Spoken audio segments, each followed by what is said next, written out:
Let's get back to the very beginning to Baby UD. Where were you born? Which hospital? Baby UD. Baby UD was born June 9th, 1980 in North Shore Hospital in Liberty City. Tell me about your childhood. Your friends. My childhood. As a child, I was a quiet child. Some people would say sneaky. But I was a daredevil. If you challenged me, if you dared me, I would do it. I wasn't afraid. I wasn't gonna allow you to tell me what I couldn't do. I broke my leg jumping off the second floor of a balcony. I broke my arm, jumping off a dresser. So I was just fearless, quiet, and sneaky. What about your parents? As a kid, my father, very, very driven. You know what I'm saying? Very, very, to the point, no nonsense. And my mom was very compassionate. My mom was very compassionate, very nurturing. They were the perfect balance that I needed as a child. Childhood was a little different for me. Moved around a little bit. Different apartments. Stayed in the projects for a little while. And then drugs entered, my life. Not personally, but personally. You started to notice different things and changes and patterns. And you don't understand why as you're young. But as you get older, you start to understand that, drugs change people, and it's not necessarily them at that time. It's the drugs that are controlling their mind and their body and the things that they're doing, their decision making per se. I would say that I had a pretty adventurous childhood. I learned a lot, and I grew fast. What about Barbara? Thank God. Thank God for Barbara. What about Barbara? Thank God for Barbara. So Barbara is my mother, my other mother. I was blessed to have two mothers. And when I spoke of my biological mother, Deborah, who was very, very nurturing, Barbara would be the somewhat opposite, and not in a bad way, and more of a build you up to be a strong black man into society type of way. Understanding that there's not very much compassion out here in the world. And understanding that there's going to be challenges that probably not going to be prepared for, but I'm going to have to be able to react and survive and get through them. And that was more so Barbara's thing, is that you don't have time to whine and cry. Get to a solution. How can you fix it? You know what I'm saying? How can you get past it? How can you move on and be better from it? So I had two great moms that were able to balance me out. And I had my father who just, was just driven. And basketball was something that he loved and he played. He was the Dade County Player of the Year in Miami Northwestern. He was a great basketball player. And when it came to basketball, he pushed me like no other to get the best out of me. I didn't quite understand it then. I'd score 30 and he'd be like, "You gotta have the killer instinct." And I'm like, "Score 30, like you want me to kill somebody's kid tonight on the court? Like what? Like why was it not enough?" And I think that was just a habit that he was trying to create in me to never be complacent, to never be satisfied. And those things that my mom, my dad were able to do as a kid, I didn't know then, but they were just planting seeds for me to be able to do the things that I'm able to do today and now. And when you talk about the drugs that entered my family and my household early and how it impacted us, but not just how it impacted us then, but how my parents were able to bounce back and pivot and use their story and use themselves as examples to other people moving forward. Let's talk about the drugs that entered your house when you were younger. What was that? Cocaine. Cocaine, I think, obviously was a drug back then, the 70s. Obviously, I was born in the 80s, so it was both. It was both. I think, it affected my mother. more on the core, where people could see it. But I think my father, he was functioning, the functioning addict. He was able to obviously do drugs and function. But your mother able to recover and come back. And that was the best thing about my mom. I think when people talk about, my grit, my strength, my will to obviously survive, because if you look at the things that I've encountered, the things that I've seen, where I've gone, statistically I probably shouldn't be here. But it's all my mom. The grit, that part is my mom. People so often get lost in the streets, They never come back. When you talk about drug addiction, you talk about homelessness and prostitution, so often women, specifically never come back from that. My mom was able to come back, but not only come back, but she was able to tell her story and use her story as an example for other women and bring women out. It's probably one of the toughest things I had to do, was sit there and watch my mom tell her story about homelessness and the drugs and being raped. It's hard enough to hear any woman talk about being raped, but to hear that somebody physically was able, to rape my mom, that was painful. I was angry, a lot of different emotions there.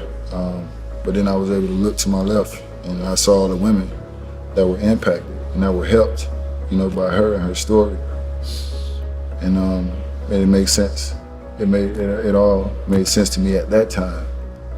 Didn't take away all of the pain and frustration, but it took away some of it. And you were raised by Barbara as well. Yes. Can you talk about her influence on your life? Yes, Barbara. I think they say it takes a village, obviously, to raise a child. I was definitely the true definition of that. Barbara was just as instrumental. And who I am, what I am, my growth, my safety, my knowledge, and my heart, my compassion for the world. Because, it's hard enough to get someone to raise their own child sometimes, but then you have someone who has kids of their own and brings in another that's not hers. So if you rewind, we started living with Barbara when I was 3 in a 2-bedroom apartment in Lakeland, Surrey. They called it Lakeland, Surrey then, but now it's called, we used to call it Carol City, then now it's called Miami Gardens, but it was Lakeland, Surrey, right by the Calder racetrack. It was a 2-bedroom apartment. Barbara and my father shared a room, and it was my auntie Jackie, my brother Sam, who passed away, who was Barbara's oldest son, and my sister Sharon, who was Barbara's oldest daughter. And they were considered my brothers and my sisters. They were older than me, they took care of me, got me to school, fed me whatever I needed. So they were considered my brothers and my sisters. I knew them as my brothers and my sisters, and we all grew up in a 2-bedroom apartment. And, fast forwarding, to now, I would have never thought that, the relationship that I have with Barbara from then would be, what it is now. She's literally the only person, from a parental standpoint that I have left, in my life right now. She was already important then, but it just makes her even that much more important now. Smart, fearless, competitive, unbelievable work ethic as I watch her work to provide for me and my brothers and my sisters. We talk about strong women. She was the breadwinner in my family. She was the one who, that's no knock on my father. He worked every day and got up and went to work. But Barbara was the breadwinner in our family. And she was, the provider for most of the time, But it came with, a lot of love, but also to whom much is given, much is required. So I definitely had a lot on my shoulders with responsibilities and expectations. And she wasn't very nice either. She wasn't very nice either. She could be mean sometimes, and get her point across. But once again, it was all built upon, it's not gonna be easy for a black man out here, Absolutely. Now, Barbara was also instrumental in getting your foundation started, which Yes. I mean, I'm the epitome of what a foundation is. You know what I'm saying? Somebody helping somebody else.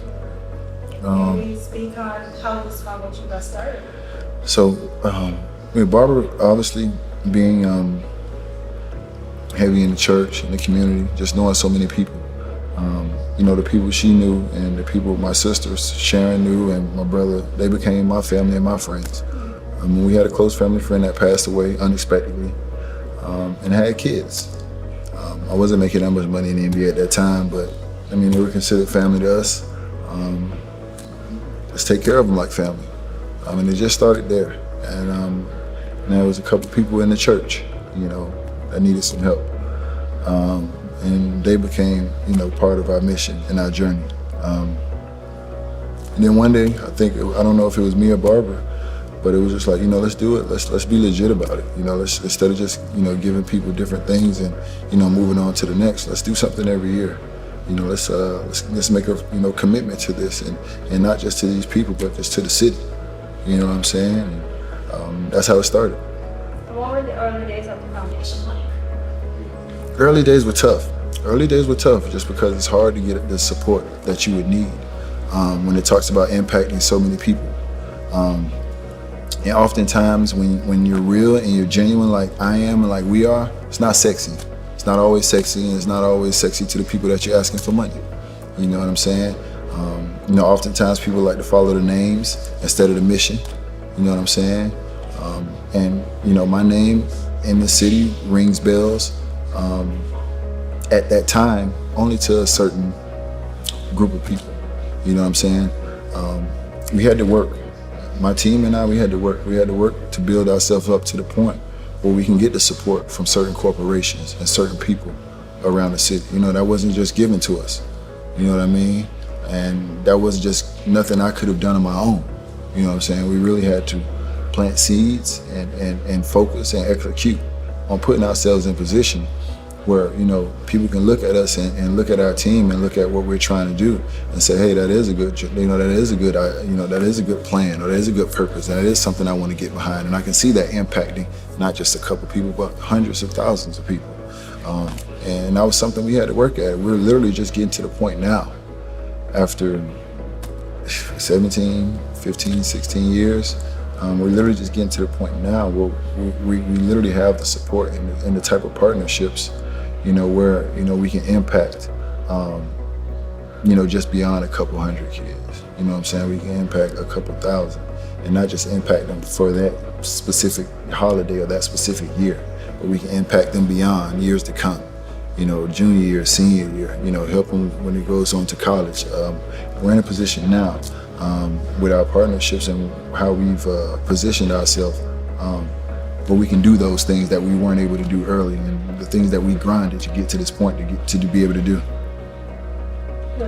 Let's talk about the pillars of the foundation, where the foundation has gone from needy kids to the Udonis Haslem Foundation, where you're branching into mental health and community projects, and we have needy kids. That is still one of the pillars. So we can take it one at a time. On the needy kids, I know that crypto and coding is something that's so important to go with that.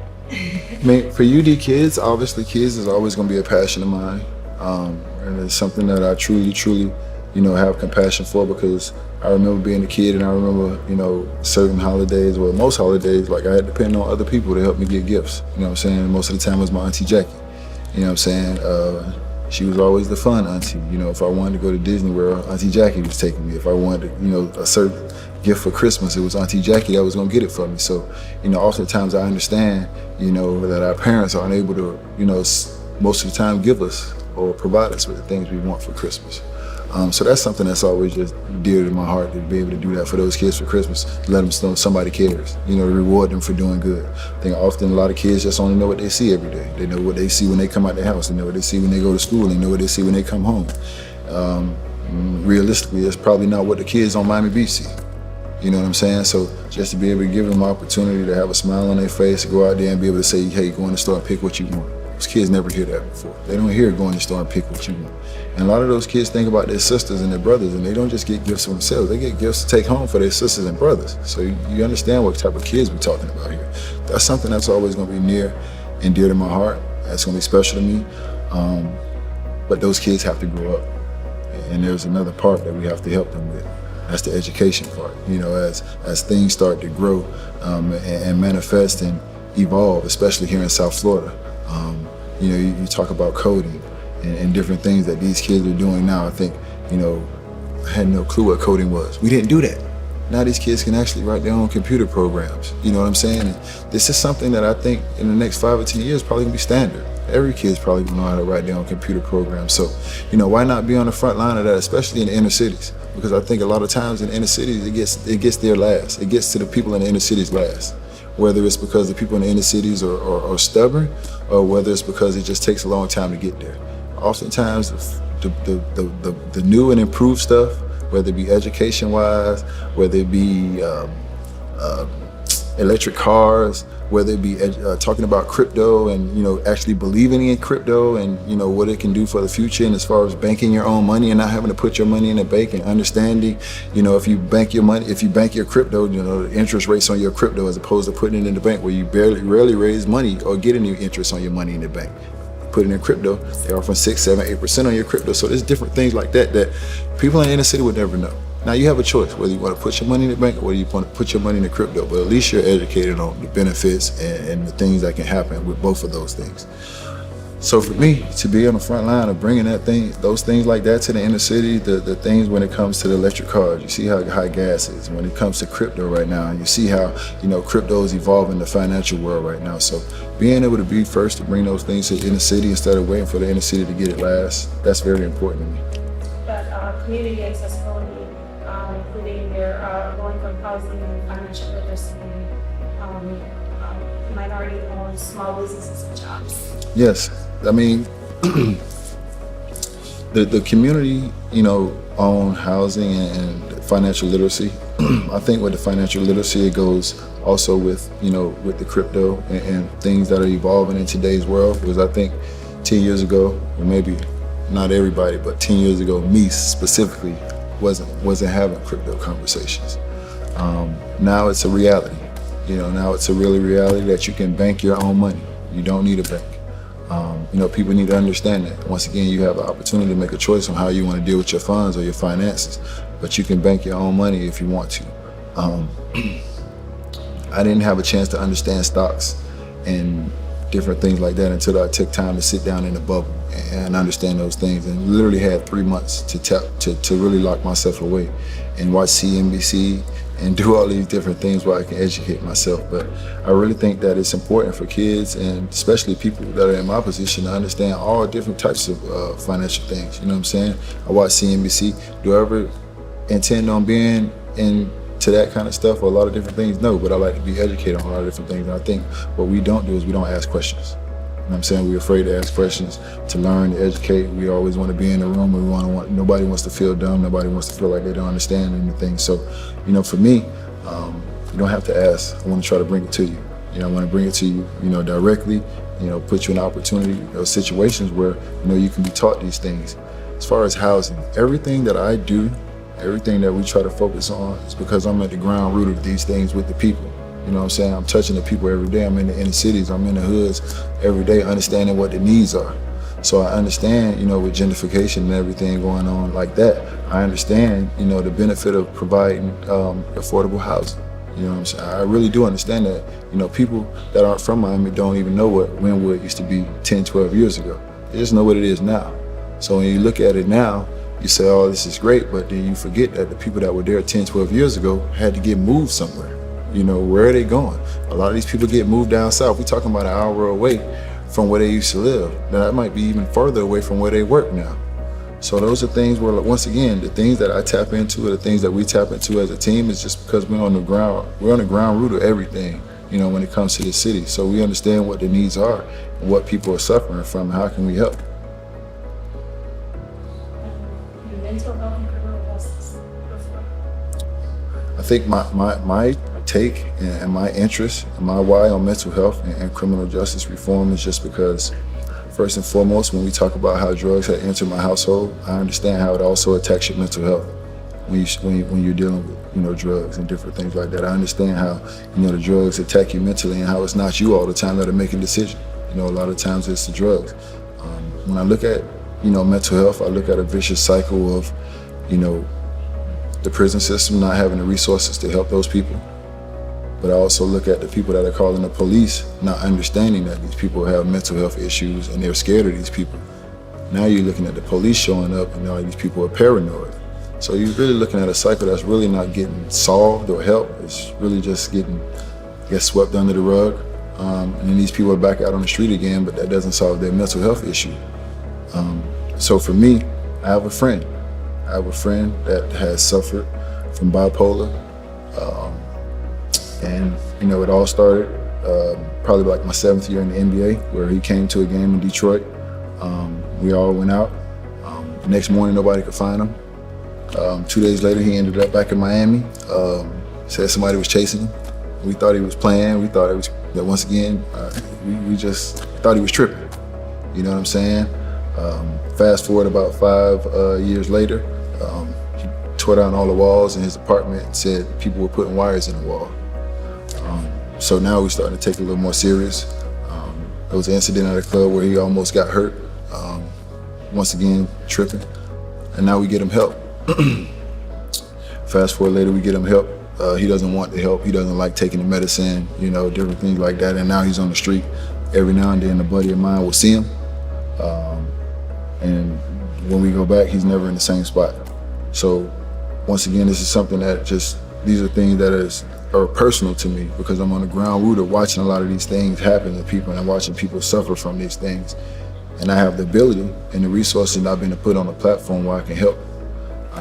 And for me, it's not a thing that I want to do. It's a thing that I gotta do. You know what I'm saying? Because these are people that have impacted me along the way. This is my boy. I grew up with him. You know what I'm saying? It was one point where we were inseparable. Now to see, fast forward where things are, it breaks my heart and it hurts. And as life goes on and you get somewhat disconnected from people, doesn't mean you don't still care about people. You don't still want the best for people. You don't want to still see people do well. So, I'm in a position where I can kind of help these situations that I'm seeing the people that I love, that have impacted me, that have sacrificed for me go through. And that's just what I'm trying to do. How do you see yourself personally from the beginning of the last 17 years since the foundation started to now, where you're at right now? How do I see myself personally grow? I'm a man. I'm a man.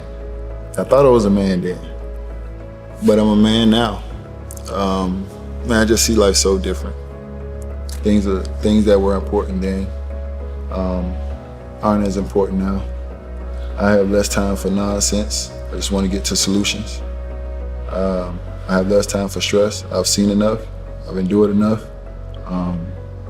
Look for the path of happiness in life. But I'm just more focused on the things that really matter, the things that really make impact, the things that, really interest me. You know what I'm saying? If it doesn't interest me, you know what I'm saying, then I'm probably not going to do something just to do it. It's never going to be about the money. It's never going to be to make anybody happy. It has to be a genuine interest at this point. I've made money, I've got rings. It has to be a genuine interest of mine at this point, because when I'm genuinely interested in it, like I said, the things that are personal to me, these people who I care about, the things that they're dealing with, when it's a genuine interest of mine and it's personal to me, that's when I give it the best version of myself. It's not considered work and it's easy for me.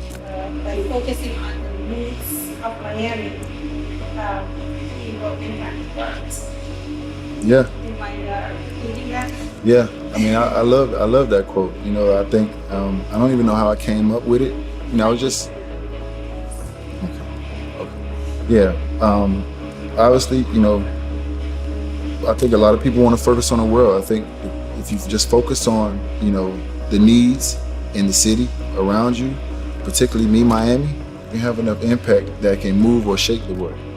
I think if I can dumb it down for anybody, it's just that there's beauty and simplicity. You know what I'm saying? I think sometimes there's things right in front of you that you can miss because you're looking at such a broad, from such a broad spectrum. I think right now it's a very exciting time to be in Miami, with the financial part of it. If you can envision a financial explosion of New York in that time, and if you can take the tech explosion of Silicon Valley, and you can combine that in Miami. Right now I think that's what you have. I think you have incredible finances. I think you have amazing tech opportunities, and I think right now it's all coming together in the city of Miami. And I think if the people, like myself and other people, just focus on the impact here, the growth here, the evolution here, at this time in particular, because they say timing is everything, that can be enough to make your imprint, or your footprint in the world. You know what I'm saying? And that can be more than enough, because there's more than enough people to impact in this city. There's more than enough opportunity for growth in this city. Where if you can find your niche, whatever that is for you, it can put you in a position to make an impact in this world. Why does UD care so much? UD cares so much because people cared about me. You know what I mean? UD cares so much because people cared about me. And when I say care, the people that cared about me didn't want anything in return. And that's how I am. It's when you give or you sacrifice without a cause, without wanting anything in return. You do it just because it's the right thing to do. You care about a person, you love that person, and that's how I was raised. We took care of each other, we looked out for each other. You know what I mean? Sometimes my homeboys ain't have no food, they could come eat at my house. You know what I'm saying? We ain't have much, but we're gonna take care of you, and that's just how we always are. That's why we're here today. That's why I'm here today. People took care of me. People looked out for me. You know what I'm saying? Barbara, thank God. Just thank God. Where can one find information about the Udonis Haslem Foundation? You can find information on udcares.org. I think that's easy. udcares.org. I think everybody can figure that out.